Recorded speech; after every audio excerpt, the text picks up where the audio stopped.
All right, so we are going deep into sex education today. Sounds good. You sent over a ton of articles and research and notes. Yeah, This is going to be a fascinating deep dive. I think so. There are even some studies here about, how comprehensive sex education can really impact teen pregnancy rates. Right. And there are some pieces on the challenges that we're facing, too. Things like cultural sensitivities and tackling misinformation online. It's a big topic. Yeah, it is. And all these sources point to sex education as more than just a biology lesson. Right. It can really empower people, especially young adults, to make good choices. Yeah. Choices about their health, their relationships, and their well-being. Yeah, it's less about avoiding danger and more about building a foundation. Right. For making healthy decisions throughout life. Exactly. Right. We all remember those awkward sex ed classes in school. Oh, yeah. But these sources are really painting a much broader picture. For sure. One study found that those who had comprehensive sex ed Okay. were not only less likely to experience teen pregnancy, Wow. but also reported higher levels of self-esteem and better communication skills in relationships. That's interesting. So the benefits go beyond just preventing negative outcomes. Yeah, that's a good point. Yeah. So it seems like we need to go beyond just the biological basics. Right. What exactly do these articles mean by the psychological and emotional aspects of sexuality? Well, think about a young person dealing with body image issues.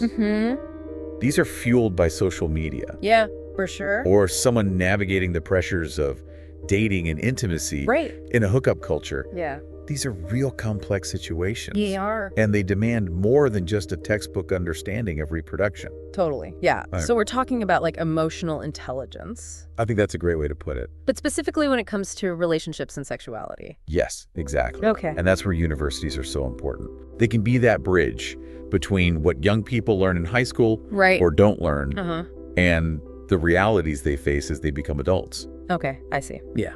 That makes sense. But there are some hurdles too, right? Oh, yeah. Like cultural and religious barriers. And this fear that sex ed might encourage risky behavior. Right. And even just a lack of qualified educators. Absolutely. It seems like a minefield out there. One of the most common concerns is that talking about sex will make young people more likely to have sex. But research shows that comprehensive sex education is actually associated with a delay in the start of sexual activity. Interesting. Yeah. So what about the argument that parents should be the ones teaching sex ed? Well, parents definitely play a vital role. Right. But not all parents feel equipped or comfortable talking about this stuff. You're right. Plus, sometimes young people are more open to information if it comes from someone outside the family. It's like they need a neutral third party to make it feel safe and non-judgmental. Right. But one thing that really stuck out to me Yeah. is this focus on combating misinformation online. That's a big one. We're bombarded with messages about sex and relationships all the time. All the time. It's hard to know what's true. It really is. It seems like we need to teach kids to be critical thinkers. Absolutely. It's not enough to just give them information. Nope. They need to know how to evaluate sources and identify bias. Right. And tell fact from fiction. Exactly. So it's like media literacy, Yes. but for sex education. Exactly. We need to help them be savvy consumers of information, Yeah, I like that. especially when it comes to something as personal as their sexual health. That's a good point. Yeah. Yeah. And it's not just the online world, Right. One article talks about sexual assault on college campuses. Yeah. It's tough to think about. It is. But we can't ignore it. No, we can't. It's heartbreaking, Yeah. These situations are happening because of a lack of understanding about boundaries and consent. Exactly. And this is where bystander intervention is so important. These sources talk about giving students the tool to recognize those situations Yeah. and to safely step in or get help. Yeah, I'm seeing that term bystander intervention a lot lately. It is becoming more common. Not just with sexual assault, but bullying and harassment too. Right. It's about creating a culture where we look out for each other. Right. We all have a responsibility. Instead of just thinking it's not my problem. Exactly. It's more like we're all in this together. That's the idea. It seems like universities are getting more proactive too, Yeah. with things like consent workshops Yeah. and support groups. Right. It's good that they're going beyond just handing out pamphlets. Yeah. Creating these spaces for open dialogue. Yeah, for sure. But those conversations need to be inclusive, right? Absolutely. One article brought up LGBTQ plus inclusive sex ed. Right. Traditional approaches often leave out those experiences. They do. Or misrepresent them. It's like everyone has to fit in a box. Right. And that's not reality. Not all. We need to acknowledge that sexuality and gender exist on a spectrum. Yeah. And everyone deserves accurate information. Well, sure. Inclusive sex education benefits everyone, Okay. not just LGBTQ plus individuals. So how do we make sex ed more inclusive? Well, it's about challenging stereotypes Okay. and promoting understanding. Got it. It creates a more welcoming environment for all students. So we've talked about the challenges. Right. And the need for a more nuanced approach to sex ed. Yeah. What about solutions, though? Well, a lot of the sources talk about using different methods. Like one. It's not just about classroom lectures anymore. Right. We're seeing more interactive workshops Okay. and peer-to-peer programs, Interesting. even online platforms Uh-huh. that give accurate and engaging information. So it's about meeting young people where they are. Exactly. Using technology and things like that. And recognizing that learning is an ongoing process. Right. It's not just one course and you're done. Yeah. It makes sense that our knowledge about sex and relationships Yeah. should evolve over time, just like anything else. For sure, the more you learn, the more you realize you don't know. Exactly. That's what makes this field so interesting. Yeah. One thing that stood out to me Yeah. was the connection between sex ed and mental health. Right. Is there really a link? It seems like it. How so? A lot of the sources talked about how sex ed can help reduce shame and stigma, Okay.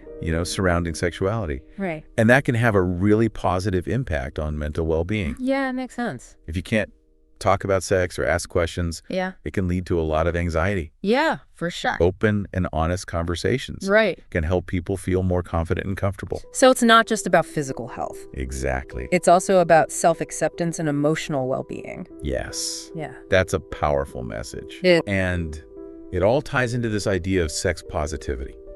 Okay, I've heard that term, Uh-huh. but what does it actually mean? Well, it's about embracing sexuality in all its diversity Okay. and promoting respect and consent. Yeah. It's about challenging harmful norms and stereotypes. Yeah. Moving away from shame and fear Right. towards a more open and affirming approach. Got it. It sounds like creating a space, Right. where everyone feels empowered to explore their sexuality without judgment. Uh-huh. That's a big shift from what we usually hear. It is, and not everyone agrees with it. Oh, really? Some people think it goes too far Mm, or that it downplays the risks. I see. Things like STIs and unplanned pregnancies. So how do we balance this sex positivity thing Right. with being realistic about the risks? I think it's about finding that balance Right. where we acknowledge both the pleasure Uh-huh. and the potential consequences of sex. Okay. We can't pretend those risks don't exist, Yeah. but we can give people the information they need Yeah. to make responsible choices. It's like we need a model that's both realistic and empowering. Exactly. One that doesn't shy away from the tough stuff, Yeah. but also celebrates the positive aspects. Yes. One article made a really interesting comparison. Yeah, okay. What's that? They said sex ed is like a vaccine. Hmm. Just like vaccines protect us from diseases, Yeah, sex education can protect us from the consequences of ignorance. I like that analogy. It shows that sex education is an investment Uh-huh. in our well-being Yeah. as individuals and as a society. Yeah, it really highlights the preventative side of things. Exactly. By giving people knowledge and skills, Right. we can help them avoid those risks, Okay. make healthier choices. It's not about controlling people. Right. It's about giving them the tools Yeah, to navigate their sexuality safely. exactly. One thing I found interesting was the ethical side of sex ed. It's a complex issue. There are so many layers. There I mean, are. It's not just about biology or psychology. Right. It's about values and beliefs and even politics. You're right, it's a web of different things. It is. That's why open and honest dialogue is so important. Listening to different perspectives, Yeah. finding common ground, We might not always agree, of course. but we can at least have respectful discussions. Right. And it seems like these conversations need to start earlier now. Oh, yeah. One study talked about the importance of age-appropriate sex ed starting in elementary school. Wow. Elementary school. Yeah, times are changing. I guess so. Those early conversations don't have to be about sex itself. Oh. They can be about body awareness, healthy relationships, Yeah. respecting boundaries. So it's about laying the groundwork Exactly. for open communication about sexuality. Throughout a child's life. It seems like the key is to create a culture Uh-huh. where sex and relationships aren't taboo, Right? but something we can talk about openly and honestly. Yes, with curiosity and respect. Well, this deep dive has really been eye-opening. I'm glad. There's so much to this topic. There really is. And we've only scratched the surface. I know, it's a lot to think about. It is, but there are so many people working to make sex ed better, That's good to hear. more accessible, more inclusive, more empowering. So what does all this mean for you, our listener? Yeah. Hopefully this is giving you some new ideas. Right. Maybe challenge some of your old assumptions. It's all about learning and growing. Whether you're a student, a parent, an educator, or just someone living your life, you're not alone in this. There are resources out there and people who care. Keep learning, keep questioning, keep the conversation going. That's the most important thing.